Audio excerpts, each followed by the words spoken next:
হিমন্ত মামা আমার ঘর বাড়ি ভাঙি নিদিবা আমার ঘর বাড়ি ভাঙি দি আছে আমার ঘর বাড়ি স্কুল ভাঙি দিলে আমি কি করিম আমি কত যাম হিমন্ত মামা এবার এটি ভিডিওর জৰিয়তে অসমৰ মুখ্যমন্ত্ৰী হিমন্ত বিশ্ব শৰ্মাক কাতৰ অনুৰোধ জনাইছে এটি উচ্ছেদিত কণমানিয়ে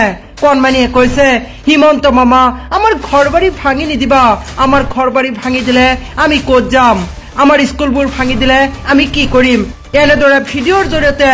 অসমৰ মুখ্যমন্ত্ৰী হিমন্ত বিশ্ব শৰ্মাক কাতৰভাৱে অনুৰোধ জনোৱা এই কণমানিটিৰ ভিডিও বৰ্তমান সামাজিক মাধ্যমত ভাইৰেল এই উচ্ছেদিত কণমানিটিৰ প্ৰতিটো কথাই চুই যাব আপোনাৰ অন্তৰ উচ্ছেদৰ পূৰ্বে অসমৰ মুখ্যমন্ত্ৰী হিমন্ত বিশ্ব শৰ্মাক এনেদৰে ভিডিওৰ জৰিয়তে কাতৰভাৱে অনুৰোধ জনাইছে কণমানিটিয়ে।